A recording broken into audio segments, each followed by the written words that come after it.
$5.4 trillion. That's how much Nvidia is worth right now. More than the entire GDP of Japan. More than every car company on the planet combined. More than every airline, every shipping company, every bank in Europe all rolled into one. One company, making one product, selling it to 6 customers. So if you're wondering who the hell is buying Nvidia at $5 trillion, well, the answer is you. Because if you have any kind of retirement account, a 401k, an IRA, a target date fund, literally anything that tracks the S&P 500, you're already one of Nvidia's biggest shareholders. You didn't pick it. Nobody asked you. Your index fund just bought it for you. And the bigger Nvidia gets, the more it buys. But that's not even the weird part. The weird part is what happens when you actually follow the money. Because when you trace where Nvidia's revenue comes from, it leads to a place that should make you genuinely uncomfortable. Let's start with what Nvidia actually is, because most people hear Nvidia and still think gaming. Graphics cards. Maybe crypto mining if you've been around long enough. But in 2026, gaming is basically a side hustle. Nvidia is a data center company now. And not just any data center company. It might be the most absurdly dominant hardware business in modern history. Last year, Nvidia pulled in $216 billion in revenue. $120 billion of that was pure profit. I need you to sit with that number for a second. $120 billion in profit in 1 year. That's more profit than Coca-Cola, McDonald's, and Nike make in revenue. Combined, not profit, revenue. Nvidia's leftover money is bigger than their entire businesses. And the margins are almost offensive. Nvidia runs at about 75% gross margin. For context, Apple, the company everyone worships as the ultimate margin machine, sits at 46%. Nvidia nearly doubles Apple on hardware, on physical chips that they ship in boxes. Their most recent quarter, $81.6 billion in revenue in 90 days. That's more than Intel makes in an entire year. The data center segment alone did $75.2 billion, up 92% from the year before.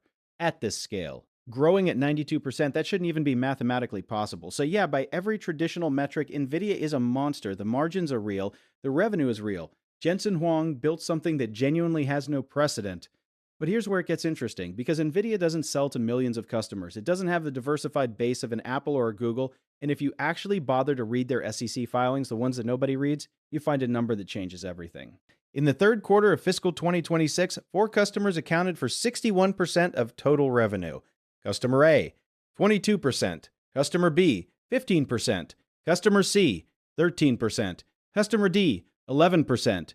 That's 61% of a $57 billion quarter from 4 companies, and 6 customers make up roughly 85% of everything Nvidia sells. Now, Nvidia doesn't name these customers. They literally call them Customer A, B, C, D in the filings like they're characters in a mystery novel. But come on, it's the worst kept secret in Silicon Valley. It's Microsoft, it's Amazon, it's Google, it's Meta, probably Oracle, and one more rotating in and out. These 6 companies are writing the checks that make Nvidia the most profitable company on earth. And here's the wild part. In 2026, these same 6 companies are collectively spending somewhere between $650 and $700 billion on AI infrastructure. Just this year, Microsoft alone is dropping roughly $145 billion. Amazon around $200 billion. Google about $175 billion. Meta somewhere between $115 and $135 billion. Let me put that in perspective. $700 billion in 1 year on AI infrastructure is the single largest corporate investment program in human history outside of wartime. We're talking Manhattan Project levels of spending, except instead of building a bomb, we're building chatbots. Well, and also maybe some self-driving cars and some coding assistants. And whatever the hell Meta is doing in the Metavac, actually, I still don't know what Meta is doing. But the real question is this. What are they getting for all that money? What is the actual return on $700 billion worth of GPUs? And this is where the story stops being fun. Because for every $1 of direct AI revenue generated in 2026, these companies are spending $13 on infrastructure. Total AI CapEx this year, roughly $660 to $690 billion.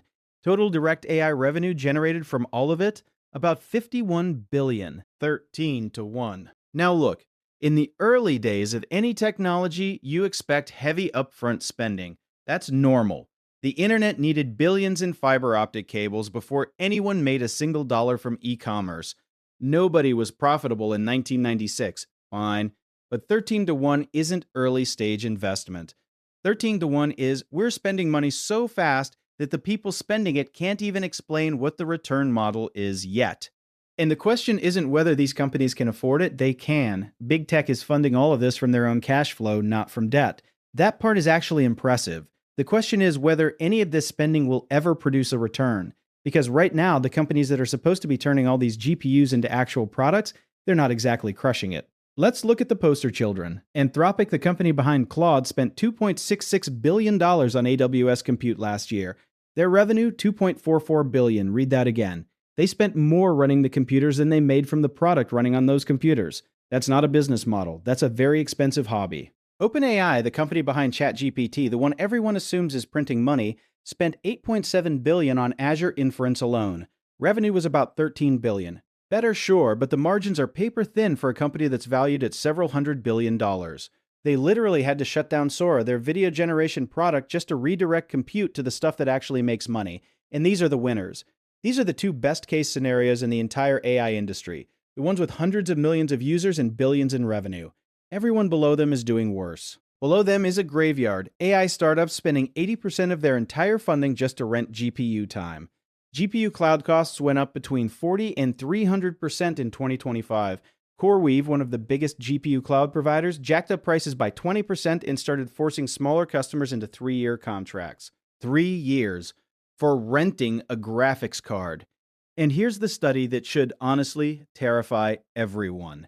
MIT researchers found that 95% of organizations investing in AI are getting zero return on that investment. Not a low return. Not a we'll get there eventually return. Zero. So let me make sure we're all on the same page. Nvidia is the most profitable company in the world, incredible margins, unmatched technology, but 85% of its revenue comes from 6 companies who are collectively spending $700 billion a year on something that has so far returned $51 billion. And below those 6 companies, the actual end users of AI, 95% of them are getting absolutely nothing from it. Nvidia isn't the problem here. Nvidia is the shovel company during a gold rush. And honestly, the shovels are incredible. Best shovels ever made. The question is just whether there's actually any gold in the ground. And here's the thing. We don't even have to guess what happens next, because we've literally watched this exact movie before. Different cast, same plot. It's the year 2000. The most valuable company in the world is Cisco Systems. You've probably heard the name, but might not know what they actually did. Cisco made the routers and switches that powered the internet. Every .com startup, every telecom company, every enterprise going online needed Cisco hardware. The product was real, the revenue was real, the profits were real. Nobody was questioning whether the internet was going to matter. And Cisco's stock reflected all of that. It hit a market cap of over $500 billion in the year 2000, which adjusted for inflation is well over $1 trillion today. Wall Street called it the safest bet in tech. Because Cisco wasn't some speculative .com with a sock puppet mascot and no revenue. Cisco was selling the infrastructure, the picks and shovels. Sound familiar? Then the companies buying Cisco's routers started going bust. Not because the routers stopped working, the routers were fine, but the businesses plugging into those routers had no real revenue models. And when the venture capital dried up, they stopped buying routers, and Cisco's stock dropped 80%. Here's the part that really stings. It's been 25 years. Cisco never fully recovered to its inflation-adjusted peak. Not even close. Now, am I saying Nvidia is Cisco? No. Nvidia's customers are funding this from earnings, not from debt. That's a real difference. But the structural pattern is the same. A dominant infrastructure company selling an essential product to customers who haven't earned back the money they're spending on it, and a stock price that assumes they will. And if you want the numbers to keep you up at night, during the .com peak in 2000, the CapEx-to-Sales ratio for tech companies hit 32%. The AI boom right now in 2026? We're at 34%. Projected to reach 37 by 2028. We haven't just matched the .com spending ratio, we've blown past it. And this is where it stops being an abstract finance story and starts being about your actual money.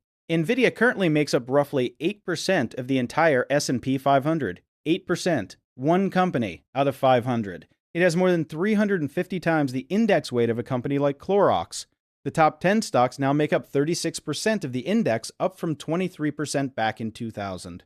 So what does this mean if you're a normal person with a retirement account? It means that for every dollar you put into an S&P 500 index fund, about 8 cents goes straight into Nvidia, automatically. You didn't research the stock, you didn't read the SEC filings, you didn't look at the 13-to-1 CapEx ratio and think, yeah, that seems sustainable. The structure of market cap weighted indexing made the decision for you. And here's the mechanism that makes the whole thing self-reinforcing. As Nvidia's stock price goes up, its weight in the index increases. As the weight increases, every index fund on the planet is forced to buy more Nvidia to stay balanced. And that buying pushes the price higher, which increases the weight, which triggers more buying. It's a feedback loop, and it's beautiful, on the way up. Now let me be clear. Passive investing is still probably the smartest thing most people can do with their money. Low fees, broad diversification, decades of data showing it beats stock picking. I'm not telling you to sell your index funds. That would be stupid advice, and I'm not going to give it. But there's a difference between trusting a system and understanding a system. And right now, the system has decided that 8% of America's retirement savings should be concentrated in a single chip maker whose entire revenue depends on 6 companies earning back a return that 95% of the broader market hasn't figured out yet. Nobody voted on that. Nobody approved it. It just happened automatically. What?